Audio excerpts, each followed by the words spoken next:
everybody, it's Chris Eads, known online as Wootini, here with another Gay Gamer video podcast. This week I went to the movies, and obviously I saw Mortal Kombat II, which I did not like the Mortal Kombat 1 from 2021. I thought it was too serious and I didn't care for it, but I actually rewatched it in preparation of this one because I hadn't seen it because it's been like 5 years. So I said, let me rewatch the first one. It's on HBO Max. Let me just rewatch it and see if I still feel the same way watching it again. Maybe now that my expectations are lower, it'll be fine. No, it was still disappointing. It was too serious and it was not good. The sequel, I would say it's still not good. It's marginally better, but it's still not good. On the plus side, the super boring original character that was cute but dull as dishwater that they introduced in the first one, he gets much less to do in this one, so that was a plus. But the trailers made it seem like Johnny Cage, played by Carl Urban, would bring some humor, much needed humor, to this series. Unfortunately, he wasn't that funny. He was still very serious and like depressed and like whatever. And I'm just like, no. The only one that was bringing the humor was Kano, who now, because it's gotten even more serious somehow, he just sticks out like a sore thumb and he's like running around making all these wisecracks and it's like, it's kind of awkward and weird. Some of them are actually funny, but like the thing is I feel like the script writers are writing dialogue, like they're writing quips for these characters. And I think they're meant to be funny, but the actors just, they're not working. It's just going down like a lead balloon. It just doesn't work. And it's not actually funny. And it's funny because I see people on Blue Sky posting, oh my God, it's so much fun. I loved it. And I'm like, I don't think it's fun. It's just sort of there. It's not exciting or fun. I mean, I saw it with the theater. Clearly had some Mortal Kombat nerds in there because they were like clapping at certain things and applying, like when they do like a special move or say a specific line, or obviously the get over here, that gets an applause, you know, like that sort of thing. So they were very into it, which helped a bit, but it's still just sort of, it's just not fun to me. I don't know. This one's marginally better because I feel like the fight scenes were like slightly better than the first one. And also, there's the actual tournament, because that's the problem, is the first one was like, there's a Mortal Kombat tournament, but we're going to do all this stuff first, and then save it for the sequel. And then it was like, you're not getting a sequel. But then they did. I mean, it took 5 years, but they did. And then this one ends with a setup for a third one, which I'm like, hopefully you don't take 5 years to make that one. They probably will still make it because I think this is making money, so they'll probably make it and they won't wait 5 years this time, but I don't have any anticipation that it's going to be any better than the other two. I will say there was one scene, like in the middle of the movie, there was a scene that startled me. It was very startling and it kind of like woke me up. I was like, oh, wow, I was not expecting that to happen. So bravo to you. I like that. Yay. Okay, you get a point, you know? But then a little bit later in the movie, towards the end, something similar happens again. No spoilers, but if you've seen it, you know what I'm talking about. It happened again, and I'm like, I don't know. If now I'm starting to suspect something else is going on here, I'm not going to give you another point for that. And then when it happens a third time, I was like, no. This is certainly, definitely not really happening. And now I am disappointed again. And sure enough, I was like, I see what you're doing, movie. You're setting up another sequel. And that's exactly what they were doing. So, there you go. So, but I'll see it. I will see it because I have AMC A-List. I have to get my subscription's worth. So, I gotta get my money's worth. So, I go to see things. And I saw it in IMAX because I can and it doesn't cost anything extra. Which was also weird though because it did the IMAX shifting aspect ratios, but it was just like, it was like from this to this. And you barely noticed it. And I only noticed the shift during one scene because it was very bright and the background was all white and stuff, and you saw the screen go, but only a little bit. And I'm just like, why would you do that? And it also just shows that this director just doesn't really understand, because if you're going to film something for IMAX, like, you use the shifting aspect ratios for effect. Like, I'm not talking about like Sinners where it's like super widescreen and then super in your face. Like, even the Marvel movies, if they do shifting aspect ratios, it's like widescreen and then like fight scenes and special effects stuff and like, here's this new planet, it's like boom, in your face. You know, sometimes just for a quick shot, and then sometimes it's for the whole scene because it's a big space fight scene or whatever, you know? So it's like, they use it more effectively. This guy was just like, it would go boom for like, oh, there's a fight scene, boom, and then it would be like, but we're going back for the rest of the fight scene. And I'm like, why was it big for one shot? And like I said, it wasn't that big of a difference, so you barely noticed if it got full screen IMAX. So that was kind of a waste, but whatever. So you don't need to see it in IMAX. You don't need to see it at all, but you don't need to see it in IMAX. Moving on to games now. The big news was I saw that Nintendo is raising the price of the Switch 2 from $450 to $500. So I didn't want one at $450, so I definitely still don't want one at $500. And what's really frustrating is, because I mean, the main reason I don't want it is it's very expensive. It wasn't worth paying $450 to upgrade to get, you know, better loading times on Animal Crossing, whatever. Because there were no exclusives that I wanted to play that you could only play on the Switch 2. So I'm like, never mind, I'll wait. But the problem is that, like, in the next couple years, maybe they'll release a new Animal Crossing game and I'll have to buy a Switch 2. And the problem is, I'm going to have to pay $500 to play Animal Crossing, which is going to suck ass. And I don't want to have to do that, but I will. Because Nintendo never lowers the price of anything.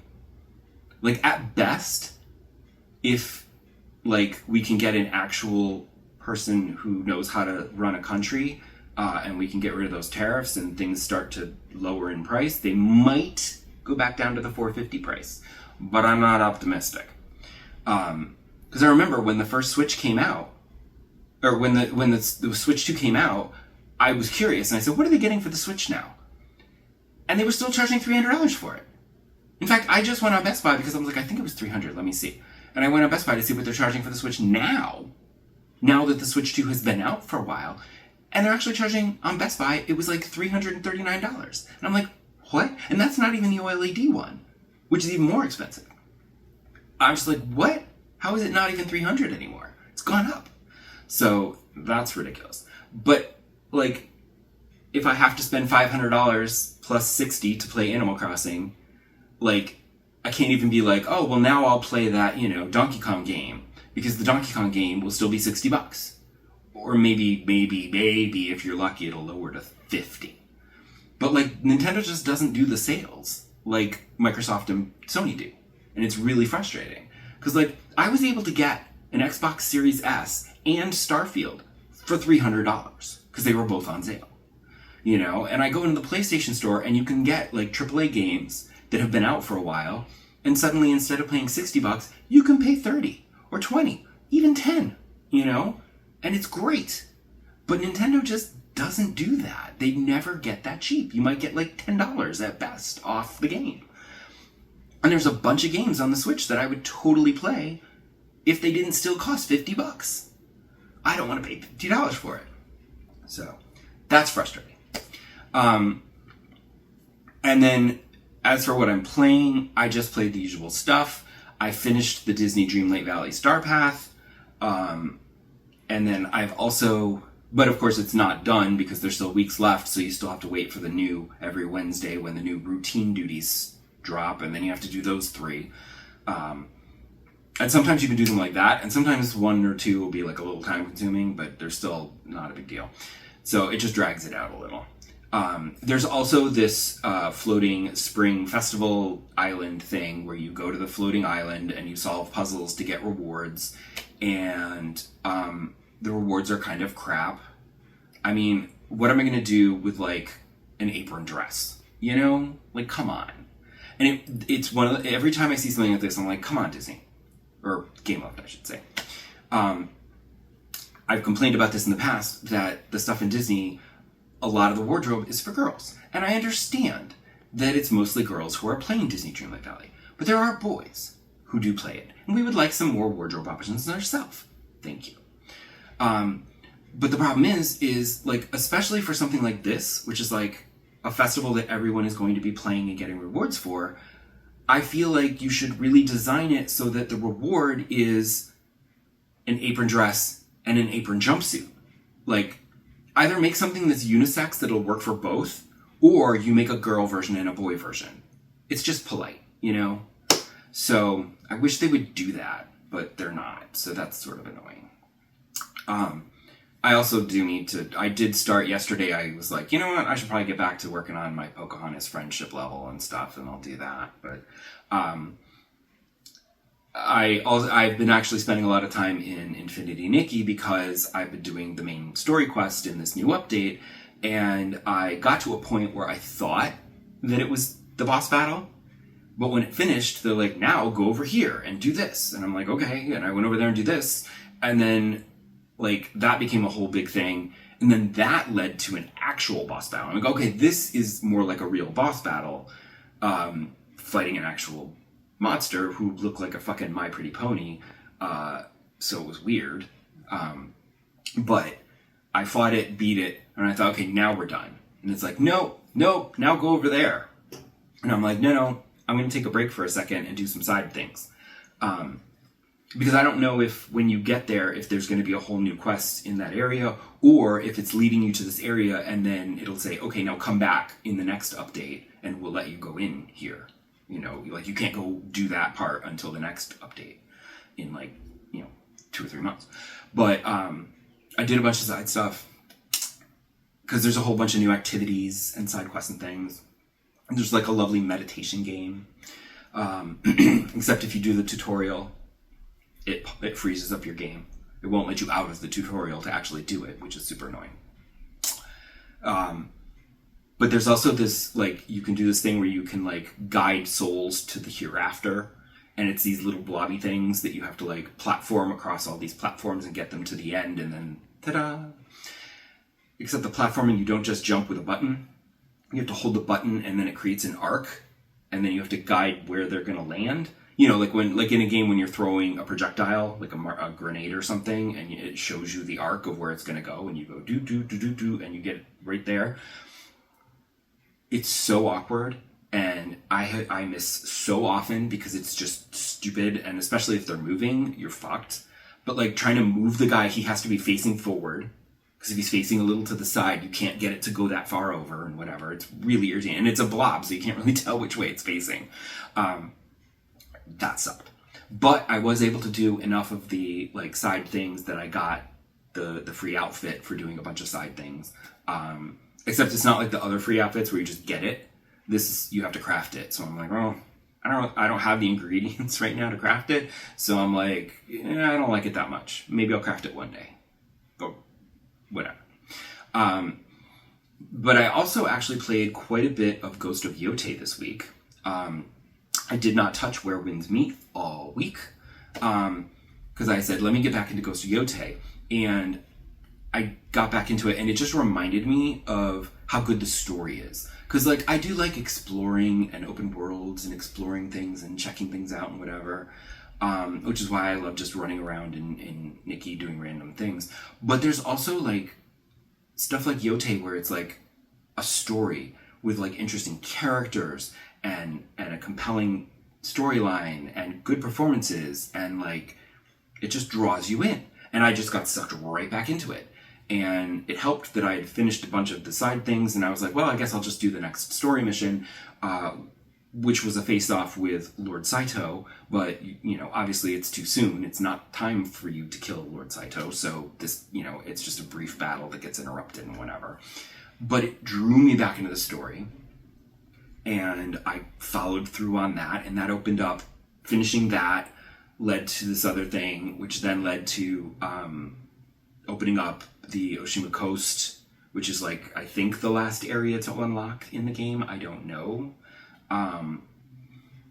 But that like opens up a whole new thing, and then I started doing all the storylines there, And the enemies there have guns, which suck because one hit will like take off like half your health bar, which sucks. But you get a gun as well. I am not crazy about the rifle. Take a little too long to reload. But I prefer the arrow because I can aim better with that. But there is a handgun that I kind of enjoy because it's like for close combat and you can shoot with the handgun, and that's kind of nice. And then you can like, I've discovered that it kind of if they're close enough, it could blow up a shield. So that's really helpful to just destroy a shield real quick and then you can kill them. So that's fun. But I've been doing a bunch of story quests, which have been very compelling, and then a little bit of side stuff. I decided I was in an area and I was going to do a side quest. I was just going to do a quick bounty, but it wasn't. It turned out that it wasn't just a bounty. It was like the bounty's like, "Hey, let's do this whole thing," and I'm like, "Okay." I mean, you have to because that's the whole side quest thing. It became this whole big thing. And then I also stumbled across the Ishikari Castle, which has been red the whole time, and it bothers me because I'm like, how do I clear that? And it turns out that it was just this side quest that you needed to do that I don't remember. I stumbled upon it, and I was like, they're like, we're gonna take out Ishikari Castle, we're gonna blow it up, we're gonna set fire to it, and I'm like, okay, cool. And basically what you do is just fight waves of enemies, and then they blow up the castle, and it's like, yay! Now it's freed, and everybody can be happy, and you freed Ishikari Plain. So, because that was bothering me like this whole time. Like the other areas, you could clear all of the red sections, but that red section was just sort of lingering and bothering me. So glad that's gone. But now I'm like, I feel like I'm in the end game, which is sad because I'm really still enjoying it and I would like to continue. But come back next episode and find out how much closer to the end I've gotten. Or if I've gotten distracted by another game. Because it could happen. You never know. See you then. Bye!